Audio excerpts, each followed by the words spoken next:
Hello class and professor, my name is Daing Zhou. I would like to present our research paper on the relationship between education and income.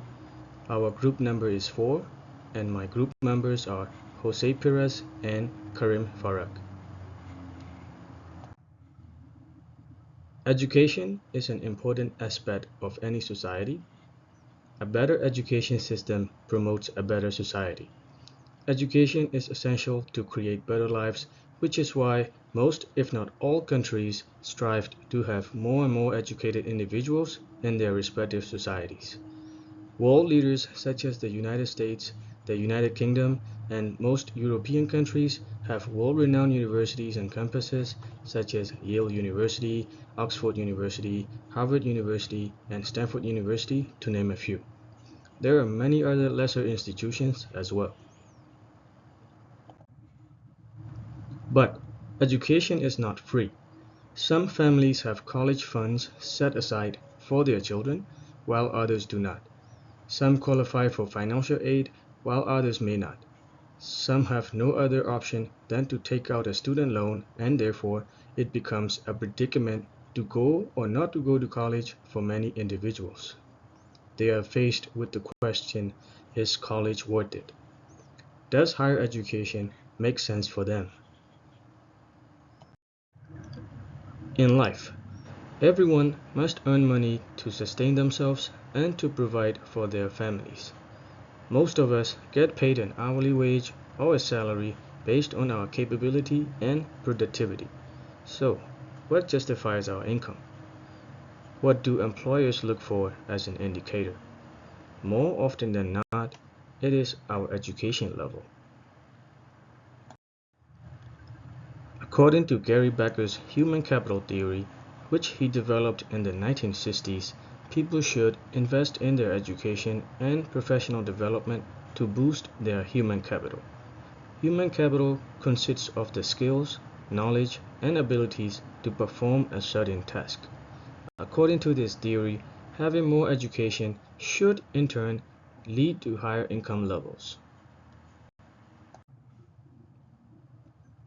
However, the education system is not the same everywhere and not always good. It is not cheap either. So, should anyone pursue higher education? This paper aims to find the answer to that question by examining the wages for individuals with up to high school education and those with higher education. Economists have researched not just the individual benefits but also the social benefits of higher education. Prior research has been done on the impact of higher education on income distribution in less developed countries such as Kenya to well-developed countries such as the United States, Canada, and the Netherlands. In Australia and the United Kingdom, studies were done to examine the wider social benefits of higher education. Higher education can be considered to benefit both the individuals who receive it and the society in which they reside. Graduated individuals are less likely to be unemployed. They are likely to possess a wide range of general skills from computing to communicating and are more likely to be physically and psychologically healthy and to have a healthier lifestyle. Walter W. McMahon writes in his book titled Higher Learning, Greater Good that about 80% of each age group now finish high school in the United States, but only 27% finish college, a large 50 percentage point gap leading to the National Center for Education Statistics estimate that 400,000 prepared young people annually now do not go to college. He also states that 64% of the population that has only finished high school has seen no increase in their real earnings since 1980, whereas the real earnings of college graduates continue to rise sharply. What's more, graduated individuals have been found to build an educationally supportive home environment, leading to a potential transfer of human capital through successive generations and subsequent economic returns. According to existing literature and the human capital theory, it appears that higher education tests have individual and social benefits. This paper aims to ascertain that notion. Human capital theory assumes that people are rational agents who make decisions based on instrumental reasoning. That is to say, people invest time, effort, and money in themselves to prosper in the labor market, where the costs of current investment in higher education are weighed against future benefits from the higher income. Similarly, employers recognize that this investment has made individuals more productive, which in turn results in the individuals being compensated by higher wages. However, the human capital theory is subject to critique. It does not acknowledge the intrinsic value of education, where it is valued for the sake of knowledge and experience without any prospect of economic returns. The hypothesis of our paper is the following. Does higher education level correspond to higher income levels? We are interested in the relationship between income and education. The consensus is that education is crucial for improving a person's knowledge, skills, and human capital, which should increase their earning potential, or in other words, their salary. We will examine the theoretical foundations of this relationship and look at a few variables that could affect the nature and course of the relationship. We have the dataset Wage 1, crafted by Jeffrey Wooldridge from the Boston College Department of Economics. This dataset is both a rich and a reliable source for econometric exploration.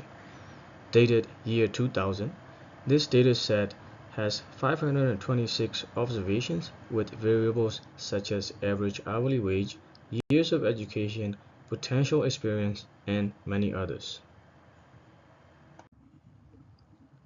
This is our data in a table with different variables with their means and standard deviations.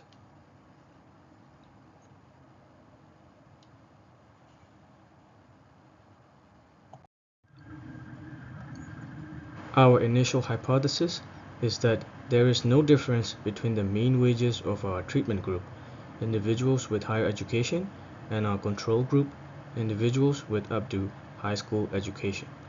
Our alternative hypothesis is that there is a significant difference between the mean wages.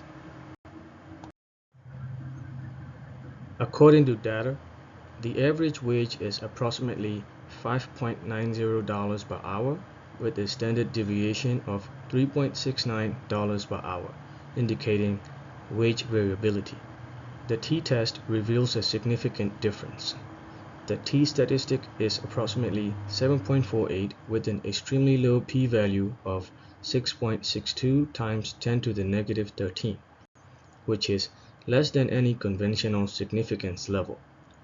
Therefore, we reject our initial hypothesis that there is no difference between the mean wages.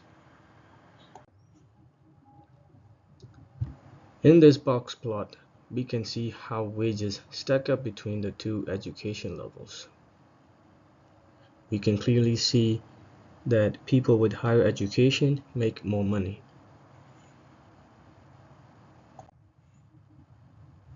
We used a two-pronged approach to regression analysis. First, the simple regression model, and second, the expanded regression model.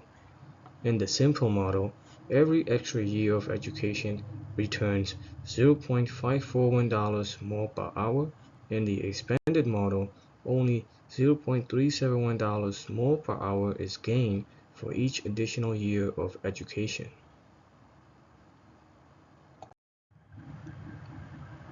We can see the resultant regressions for both models in this illustration. The regression is linear in the simple model, but not so linear in the expanded model because of the additional variables.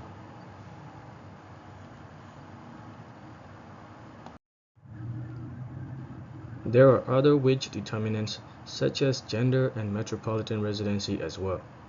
It is critical to acknowledge the disparities introduced by such determinants.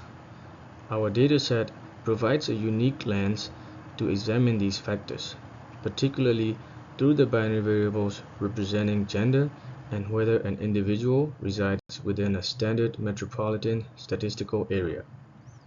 Wage outcomes are contingent upon these classifications, suggesting that our simple narrative is nuanced by these demographic factors.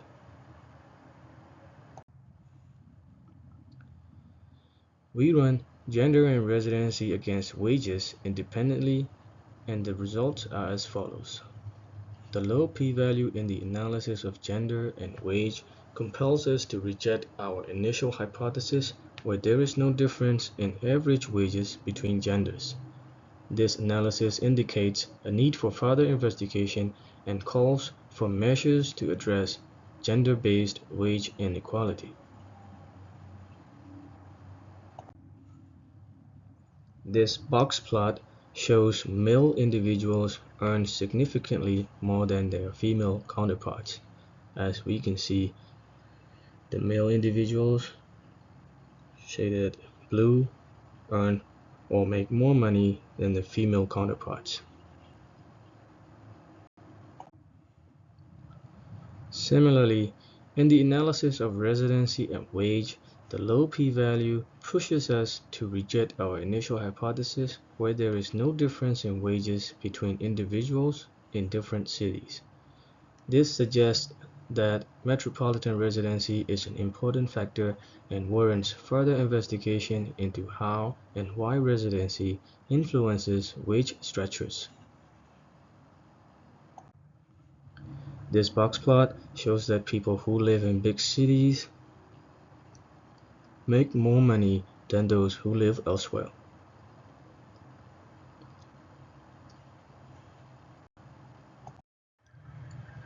The dataset analysis shows interesting findings on wage disparities, supporting human capital theory and signaling theory. The strong correlation between higher education and high income reflects the human capital theory. Also, higher education signals potential productivity and capability from the standpoint of signaling theory. Developed by Michael Spence, the signaling theory states that education gives employers insight into a person's traits, such as intelligence, work ethic, and commitment. According to this theory, education can serve as a reliable indicator of a person's qualities. On the other hand, the mismatch theory, developed by Peter Ursidiakono and Kenneth Spanner, challenges the signaling theory. It makes the case that one's area of interest and their education's alignment with market demands have big impacts on income level. There may be a wage gap due to mismatches.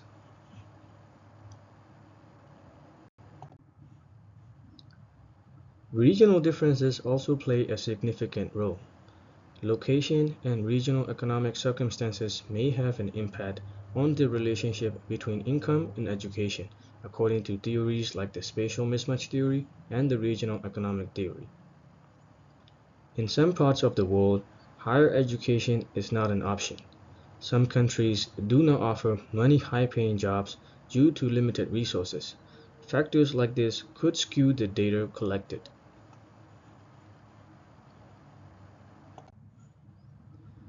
The relationship between higher education levels and income is very complex and multivariable.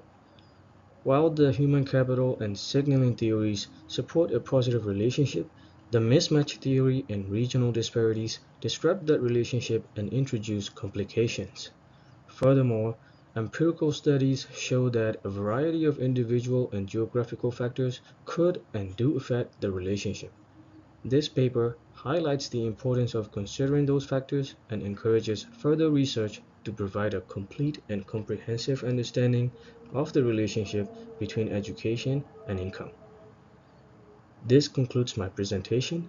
Thank you very much.